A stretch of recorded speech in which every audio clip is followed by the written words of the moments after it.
Hello there, and thank you for clicking on another episode of Classic Golf Clubs. Today we'll be looking mainly at clubs produced by the Swilken Golf Company, a Scottish company that was formed in the 1960s and enjoyed great success for 30 odd years before going the way of most British golf manufacturers and succumbing to overseas competition. I've got an unusual bag for you today. A limited selection of clubs and a few peculiarities in there. So let's start with the wood. And this one is, as you can see on the wording on the top there, it's a nylon wood rather than a wooden wood. Nylon 554, and if anybody can remember from a previous video, I had a Gowers Brown Lifesaver putter. This is get it the right way up, Gowers Brown nylon 2 wood, made in England, and we've got their patent pending. It's got a bit of a sole plate design going on there as well, but it is basically a solid nylon head. Got some grooves cut on there. You'll see a few ball markings as well where I've hit it all over the face, and no whipping on this one. Whether there ever was any whipping, I'm not sure. Probably not, as there's no real need for it. And we've got a single screw there holding the bottom of the shaft in place, which doesn't actually come through to the bottom of the club. So in appearance, it's the shape certainly very similar to a wooden club of this time, but it does have the advantage of not being affected by wet weather or anything. And it does actually feel quite good and makes a decent noise, hits a decent shot. So in the British weather, it's a nice club to have when conditions aren't great. So we're looking a bit more detail at the shaft. Not a huge amount going on there. You can see it's a true temper shaft, medium flex, and 325. I'm not sure what the 325 is. Made in England. And the grip is, I'm pretty sure this has been replaced at some time, because it's a phaser grip, which wouldn't have come on this club originally. Phaser was I'm not sure whether they're still going or not, but they're another British company that made sort of lower price clubs, good quality clubs. So that's the wood then. Gowers Brown. I'll bring up a couple of an advert just to give an idea of the date of this club. But after that we'll move on to the irons. And here are the irons that I'm featuring today. I only normally have a limited number of irons from a set on the table, because otherwise it'd just be overwhelmed. But these are actually all the clubs I have from this set. I suspect there are a couple more that I don't have, but I can't say for definite, because rather than being numbered, these have actually got names on the bottom of the clubs. You can see that one there, Niblick. So these are the old names that were around in the Hickory era. Mashie Niblick on that one. So these are a bit of an unusual set. They're made by Swilken. You can see the name there, signature. Swilken in the script there, and the pipe mark, which was Tom Stewart's Cleek mark, going right back to the Hickory days. The Tom Stewart company was acquired by Spalding sometime in the 1930s, I believe. And Spalding operated in the UK for quite a long time, but they stopped manufacturing in Scotland in the 1960s and sold all the plant and moved across to Northern Ireland. And I believe that Swilken came about from the ashes of the Spalding Scottish operation, and hence the pipe mark there. So these would date, I think, from the mid-1960s. I think they'll be one of the first clubs that Swilken produced. It's a otherwise typical club of the time, lined face, straightforward hosel, and quite a nice ferrule. As I say though, these are all named rather than numbered. So we've got the Niblick, Mashie Niblick, the Mashie, the mid iron, and the Cleek. Cleek being like a driving iron. I suspect there should be a couple of other clubs in here. I don't know whether you can tell from this picture, but when I bring the lofts up later on, you'll be able to see the gaps. I certainly think there should be another club between the mid-iron and the Mashie, and probably between the Mashie and the Mashie Niblick. So I would expect something like what was called a spade Mashie to fit in there, and another iron to fit in there. The one that I haven't talked about yet is this one, which, as you can see, has got a different design on the back, but it is still a Swilken signature. Let me bring that round so we can see that a bit better. Get into focus. So that says made in St Andrews, Scotland, and the Swilken name there again. The pipe mark, and we've also got a Scottish shield there. This is a, I don't know how to say this, but this is a chipper. It came with the set when I bought it. It's got the same ferrule, although it is a different design. So I'm guessing it's a very similar period. It's got a bit of frosting on the face, which is different to the others, which don't have that. The shafts are the same on all the clubs. They are True Temper, Profit, Regular Flex. So I think again that dates these clubs to the early to mid 1960s. Grips on them all are leather grips in pretty good condition. Nice short set of clubs. Just require a bit of creativity with some of the gaps on the lofts, but very nice clubs, and I hope to demonstrate that it's quite possible to play a reasonable round of golf with such a short set as these. You'll note that there's not a sand iron here, so I have pulled a sand iron across. Now, this is just an odd club that I've got, and it's a, get it round, Swilken Golf in Scotland again, and it's a Neil Coles model. You can see the Swilken Golf logo there, and on the bottom Swilken Golf Limited Scotland. I think this one dates to probably the later 1960s. Swilken Golf was formed by John Letters after he left the John Letters company, which had been taken over by Dunlop by then, and he set up Swilken Golf again around the mid to late 1960s. Just have a look at the shaft band on this one. It's a dynamic shaft by Swilken Scotland. So I would guess that this was produced by True Temper, but it doesn't actually say it on there. I think this is the original grip. It's pretty hard, pretty smooth, but it's still playable. And it is a Golf Pride grip made in the USA. So Swilken probably were acquiring parts and assembling their clubs in the early days. And I'm pretty sure this is one of the earlier ones. I'll bring up the date for it. Bring it up somewhere around here. Okay, so that's the irons. Now let's have a look what putter I can match with these. But before we look at the putter, let's overview the design of the heads, which I didn't really do. Here are the soles, and we can see that they're a fairly narrow sole, getting wider as the clubs progress. And here we can see the profile of the head, a basic blade design with a little bit of weight at the bottom, which will help in launching the ball.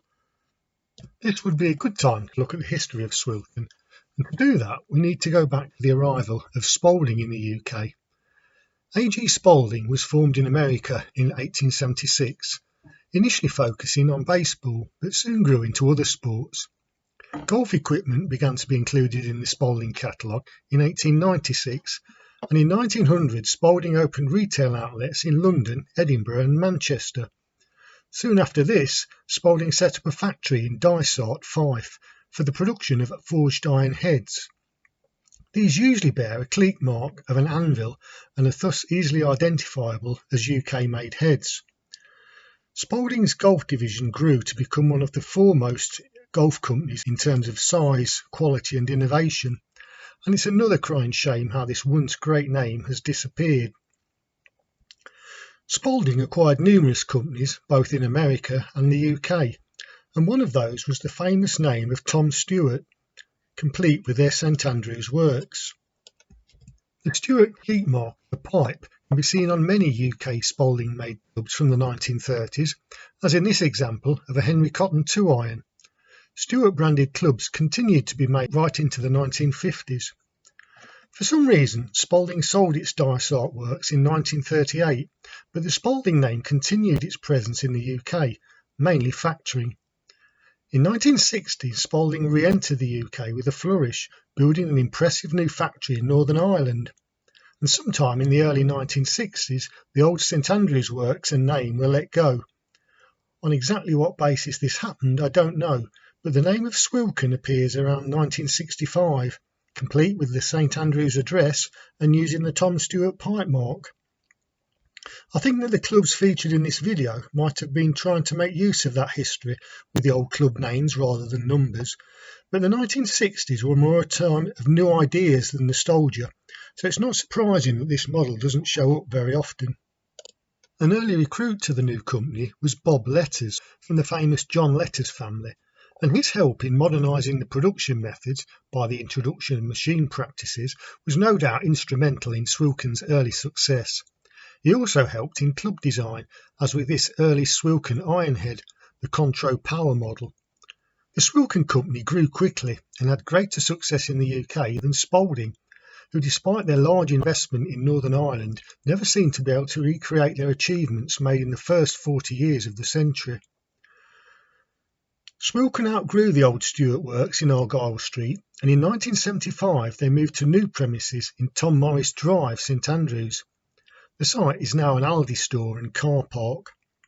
Swilken acquired the George Nicol name in 1982, when that company closed.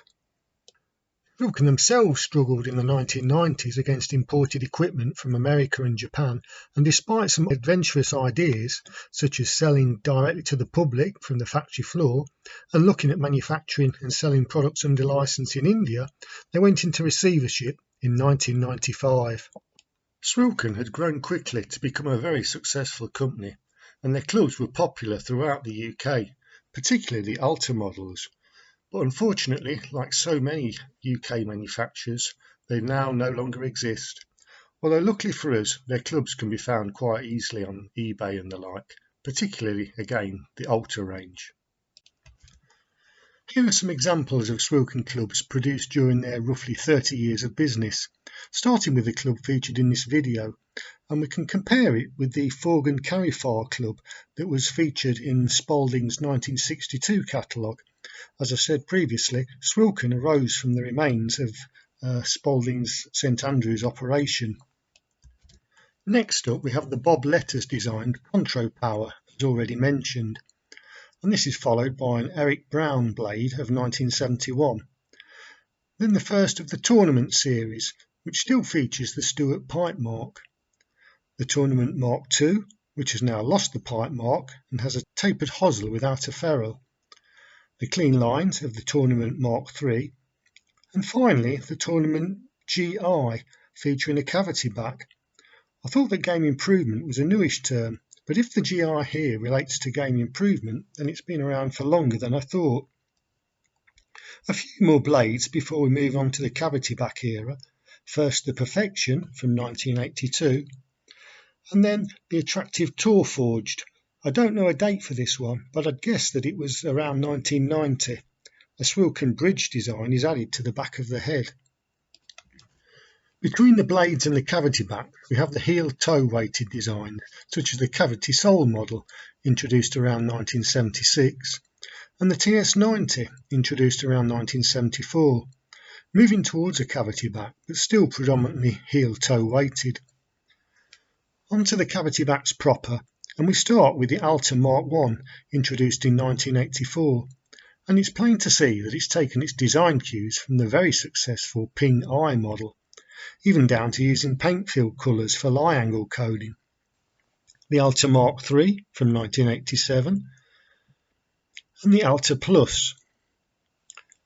The Swilken Vision from around 1989, and the sculptural looking Swilken Icon. To end, perhaps one of Swilken's most famous clubs, the Q2 model, released in 1988. The irons for this model were cast from the bronze propellers of the QE2, which had been replaced during a refit. The story of these clubs is fascinating and worth a section on its own right, so rather than try and write one, I'll direct you to a fascinating tale written by one of those involved, Paul Abelson. See the link in the description below to the QE2 forum where it can all be revealed. Unfortunately, by all accounts, the clubs were not the best for play, and most have been retained as collector's items. Right, well, let's get back to that putter I've been promising you for so long. Right, here's the putter. It's a Swilken model. I thought it good to keep the Swilken name in the bag as much as I could.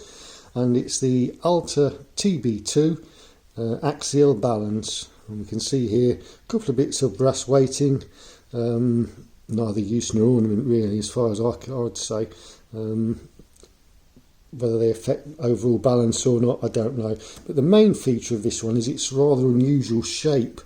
A bit of a swan neck going on there. Actually looks very like a swan, the body, the neck and the head there. So the shaft aligns, I'll put that down there, run the shaft down, it aligns with the sweet spot that's marked there.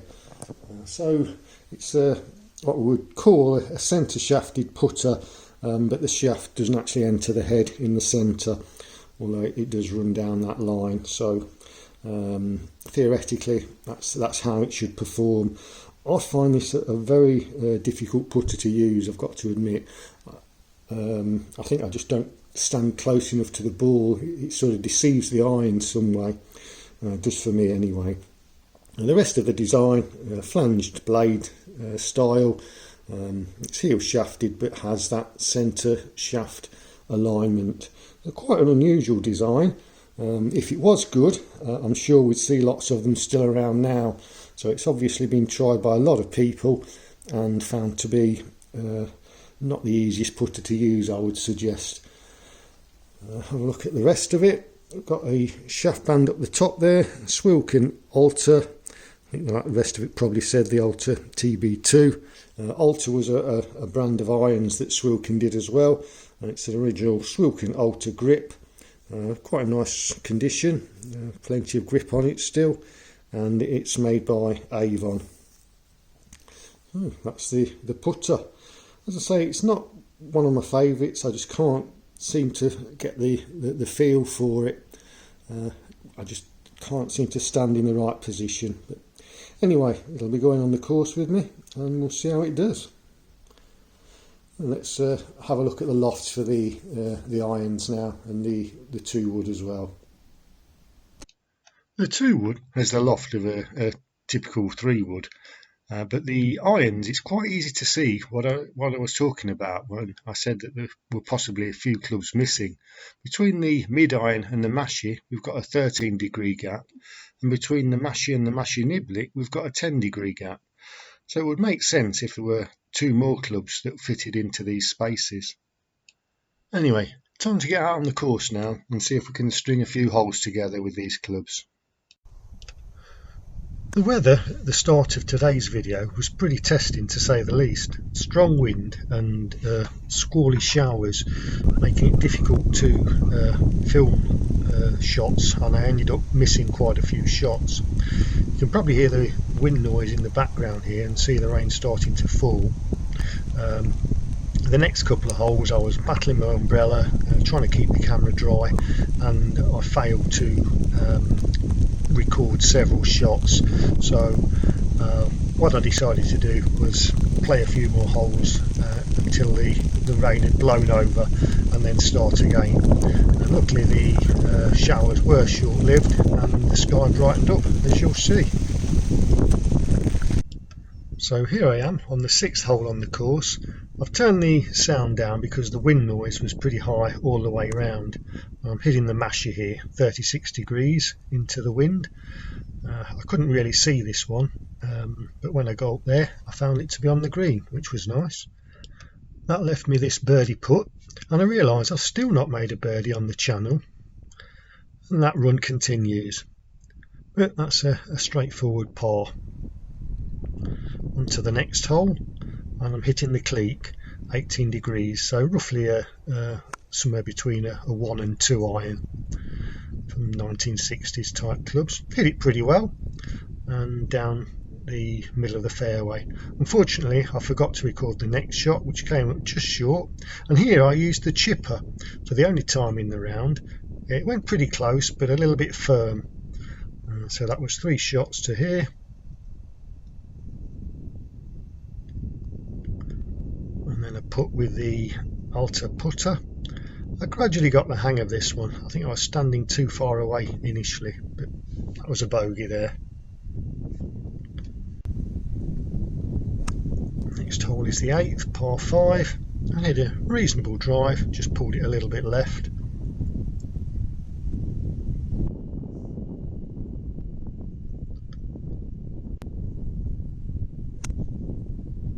So that was the mid iron, getting a decent strike.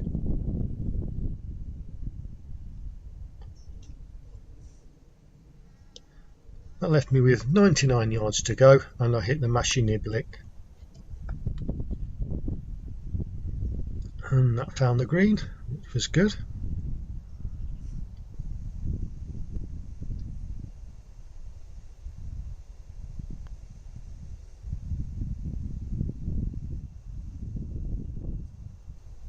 And now we can see 2 putts, and that was a par. Onto the 9th hole, playing straight into the wind. I've left the wind noise up on this one just to prove that it is still there, because the sky is a bit misleading. Pretty poor shot, that one. Didn't go very far, and it left me needing another Cleek. I think I actually hit the mid iron just over 200 yards out. And it got down to here, testing a little shot for my short game with a sand wedge, and that was a pretty satisfactory shot. So that was 3 onto the green.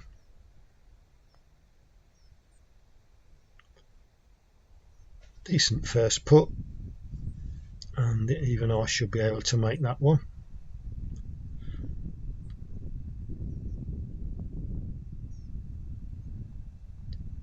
Yep, that's a bogey. On to the 10th hole, 516 yard par 5, and I'm hitting the Gowers Brown nylon 2 wood. I say hitting, it was a bit of a thin that barely got above ground level, but it did run out pretty well. Went about 180 yards, and I'm hitting the Mashie here out of some juicy rough, and I caught the rough a bit too much, and that went about 130 yards, which left me a mid iron to the green. Nice easy swing needed, but what I hit was a shank, and that left me 99 yards to go, and I hit the niblick. Decent strike this one, and it lands on the green. Good chance to rescue a par, just wanders away though. So that's a bogey. On to the 11th hole, par 3, and I'm hitting the Mashie. Again, into the wind this one. I couldn't see a thing in the sun,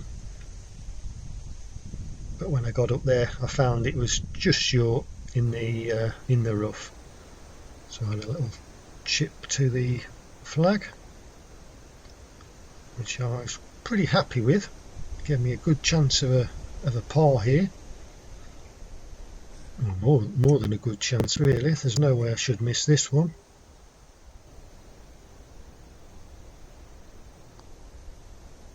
But I do.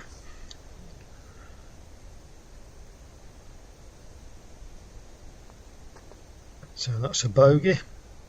On to the 12th hole, hitting the 2 wood.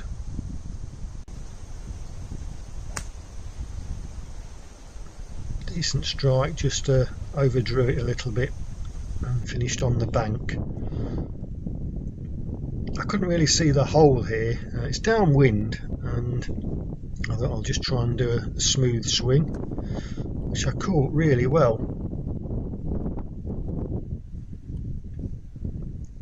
when I got up to the green, it had actually run to the back of the green, so this left me 2 putts for a par.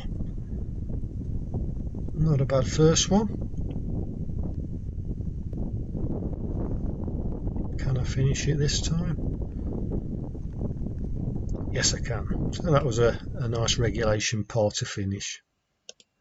In summary then, I had 3 pars and 4 bogeys to give me a 4 over par total, which is a little bit below my handicap, so very happy with that, considering I only had a small selection of clubs.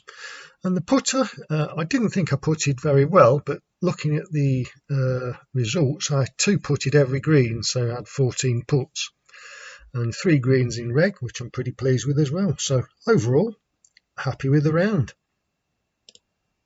Well, thanks for watching, and I hope to see you again soon for another video from Classic Golf Clubs.